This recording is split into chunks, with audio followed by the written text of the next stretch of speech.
Concédeme, Señor, ser camino, por el que Dios pueda andar, en el que Jesús pueda crecer, en el que el Señor pueda reinar.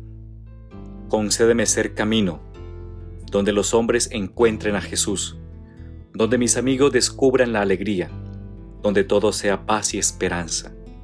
Concédeme ser camino, para que Dios pueda nacer, para que Dios pueda amar, para que Dios pueda hacerse hombre. Concédeme ser camino.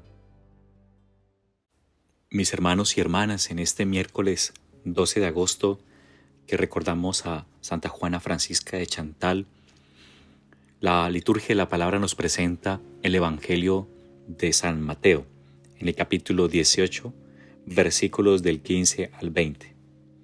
Si tu hermano peca contra ti, repréndelo estando los dos a solas. Si te hace caso, has salvado a tu hermano.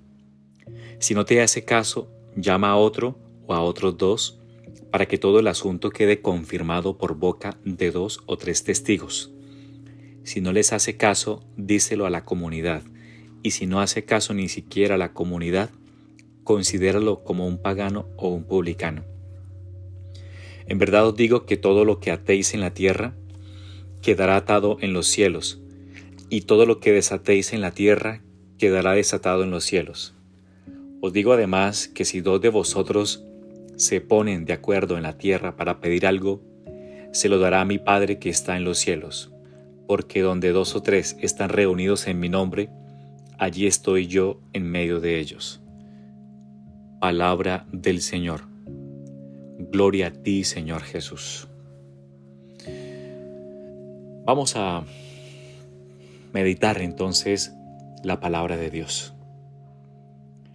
Les aseguro, dice el Señor, y lo repite 2 veces en el Evangelio de hoy, como para que se grabe bien en la mente de los apóstoles y también en nuestra mente.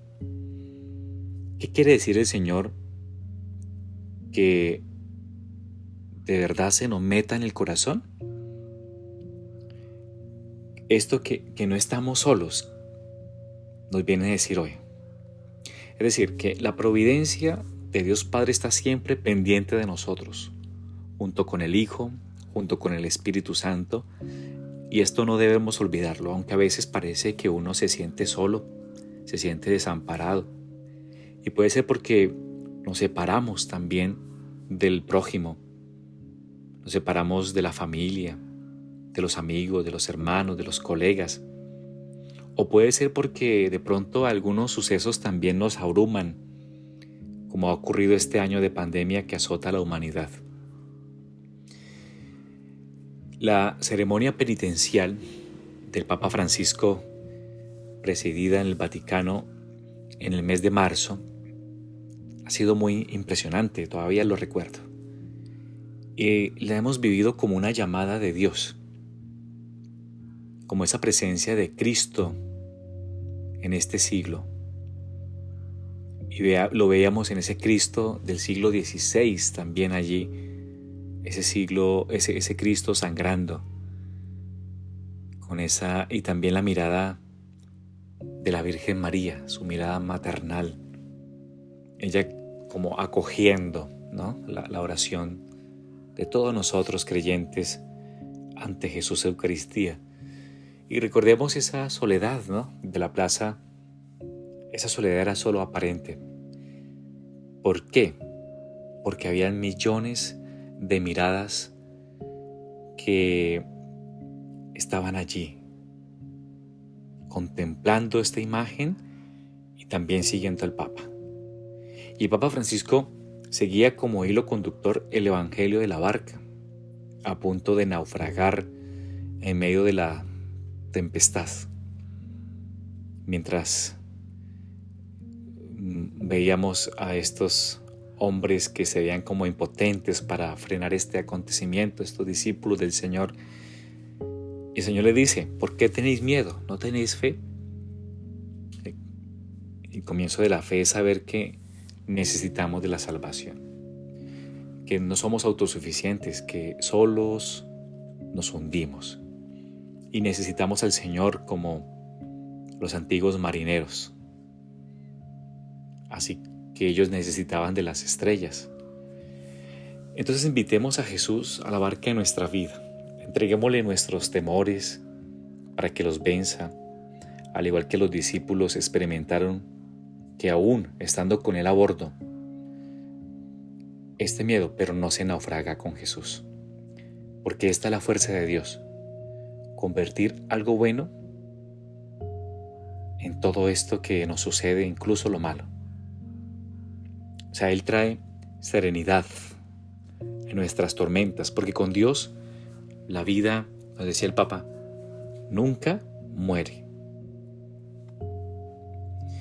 Entonces la actitud cristiana nuestra es confiar en la providencia de Dios, que no suple nuestra libertad. Como el mejor de los padres que saben educar a sus hijos sin quitarnos la iniciativa y sin sustituirlos, porque entonces caeríamos en un infantilismo. De ahí que nuestro Señor Jesucristo no se prodigue cada día con milagros cuando nos encontramos en peligro, porque entonces nuestra existencia y la misma naturaleza serían como líquidas, ¿no? Y sin la consistencia de la realidad que tiene sus leyes, porque son lo mejor para todos nosotros. Por eso, en un segundo momento pienso, después de pensar en superar este miedo, porque no estamos solos, esta meditación también me lleva a pensar en que hay algo muy importante que nos dice el Evangelio, es la corrección fraterna. El Señor concreta en este Evangelio una medida para no aislarnos, o sea, para poder también recibir las ayudas necesarias ante el riesgo del error en ideas o en acciones, o de falta de esa rectitud de intención. Dice, si tu hermano peca, pues reprendo las olas. Entre los dos, si te hace caso, has salvado a tu hermano.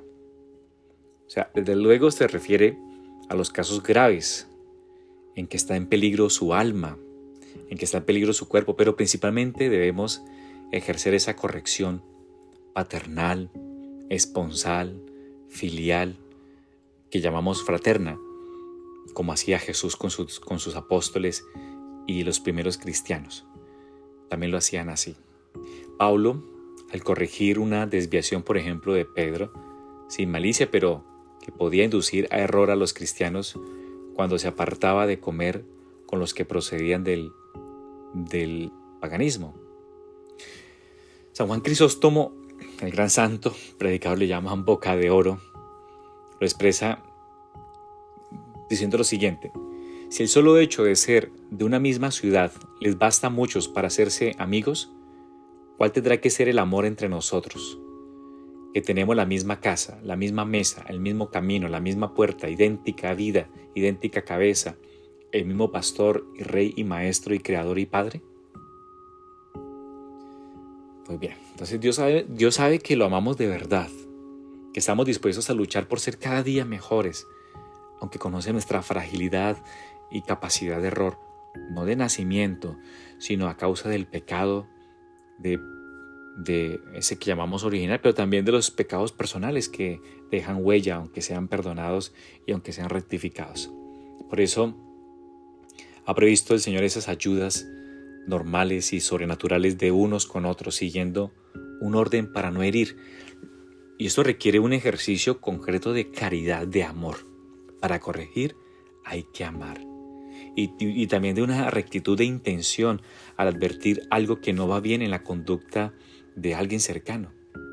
Hoy podemos examinar en la presencia de Dios la calidad de nuestra ayuda a la santificación de los demás, a tu esposo, a tu esposa, a tus hijos, a tus hermanos, a tus abuelos, a tus amigos, porque queremos ser estímulo y no una rémora que retarde el progreso en las virtudes hacia Jesucristo. No, o sea, viene a ser una participación en los trabajos del Espíritu Santo y cooperar en la misión de santificar las almas. La Virgen María, ella fue durante toda su vida ese ejemplo de amor, de caridad vigilante. En Caná, por ejemplo, nos enseñó a poner los medios concretos para remediar la falta de los demás. Al finalizar esta oración, entonces, confiémosle nuestros buenos propósitos a la providencia divina. Sintámonos unidos en la comunión de fe en la iglesia, en el equipo pastoral al que pertenecemos, o a la parroquia que pertenecemos, o a la comunidad de oración, y hacer y recibir esas correcciones oportunas y hacerlas con caridad cristiana. Sí, Jesús, quiero ser tu camino, un camino por donde vengas, un camino por donde enseñes, un camino por donde sirvas, un camino por donde salves, un camino por donde toques, un camino por donde abraces. Que sea yo, Señor, un camino para tus pasos. Amén. Y que el Señor te bendiga, en el nombre del Padre, y del Hijo, y del Espíritu Santo.